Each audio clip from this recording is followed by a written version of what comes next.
Long ago, a little boy named Thomas was learning how to milk cows and trade grains, hidden somewhere high up in Switzerland's tall mountains. Times were extremely hard for his family, but there was something in that scenery that always served him right: the family stable. He remembered how he would sleep on a bed of straw in the family shed to keep warm. His story is not the only one of its kind for Swiss locals. Too bad those stables seem to have been lost over the years. Or were they? In Swiss culture, these stables had specific purposes, and for a good reason. It helped people survive and even thrive during the changing seasons. Locals call these little wooden constructions Stadels. They were grain storage barns, and you'll see a lot of them even to this day in the alpine valleys of Switzerland. Unfortunately, these days, most of these quirky little barns are just nostalgic reminders of the past.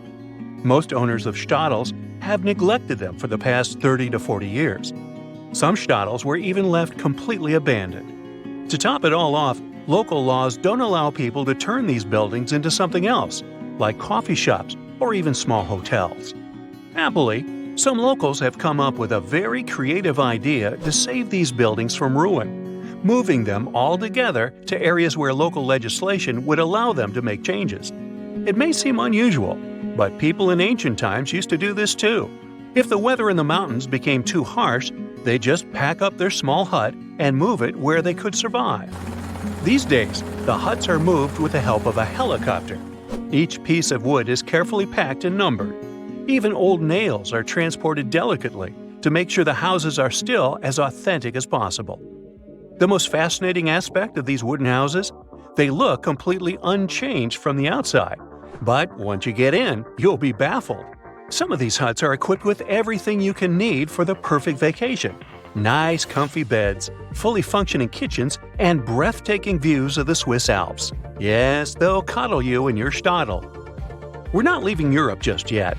We're about to head over to Romania to visit some equally beautiful houses. Close to the center of Romania's capital city of Bucharest, there's an unusual outdoor museum. It's called the Village Museum, and it features a collection of old traditional houses from all over the country. These buildings were carefully transported from far and wide. They show different architectural designs from various regions. The outdoor museum even has an old windmill, which is totally authentic. During the summer months, various events take place here, like cooking classes that hope to teach people the secrets of traditional Romanian cooking. Scattered among these houses, there are more than 50,000 ancient traditional objects, like furniture, clothes, or kitchen utensils. Moving over to Croatia, where this forgotten hotel looks like it was built for a sci-fi movie scene. The Haludovo Palace Hotel was built in 1971 on the island of Krk. Even its asymmetrical design is unique. It was a popular destination for actors and world leaders during its peak, but it fell into ruin after conflicts began in the region in the 1990s. It was completely shut down in 2001. But even though it's abandoned, visitors can still admire the hotel's futuristic design and modular shapes. The town of Uyuni in Bolivia is well known for its salt flats and red lakes. But it also features an unusual attraction: a cemetery of ancient trains. In the early 19th century, plans were made to grow the city's transportation network with new train tracks. Soon enough, the project was abandoned because of technical difficulties and conflicts with local communities. Trains were still used to transport materials to the Pacific coast, but when the minerals ran out in the 1940s, miners left, and their equipment was left to rust in the desert. Over time, the salty winds corroded the trains, creating the great train graveyard you can visit today. Poveglia Island is located less than a half a mile from the canals of Venice.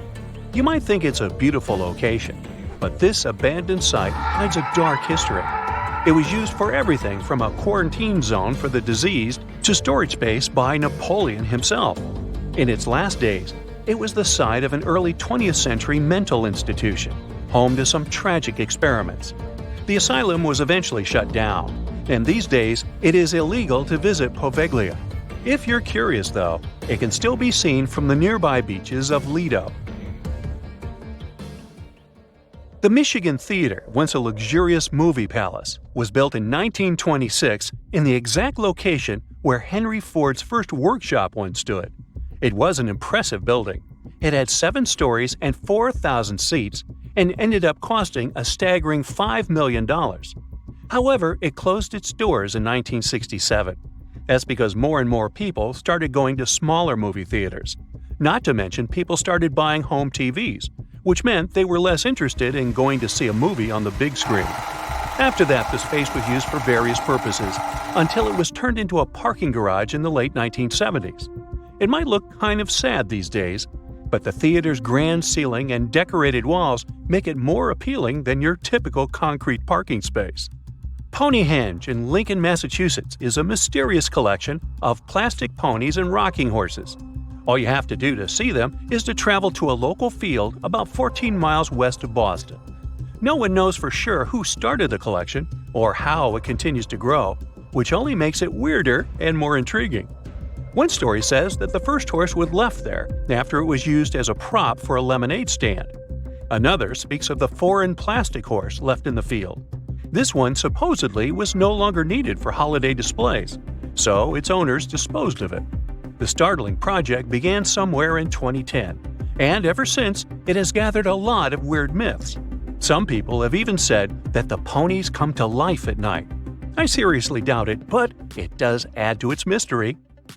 Estonia's semi-emerged Rumu Prison was built in the 1940s.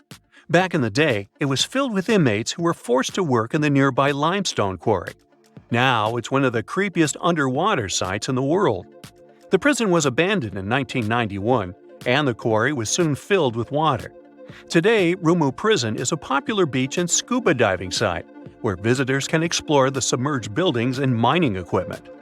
The village of Kayakoi, located in southwest Turkey, used to be a vibrant community.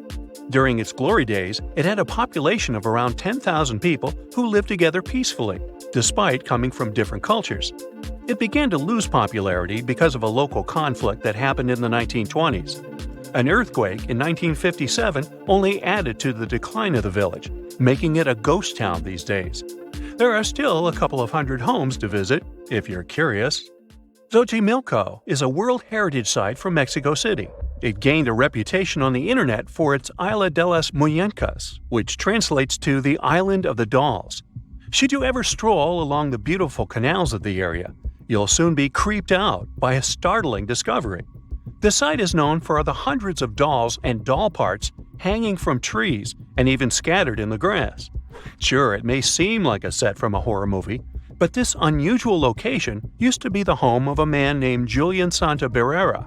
He became obsessed with protecting the area from unwanted spirits, so he collected and displayed the dolls to ward them off. Still want to visit?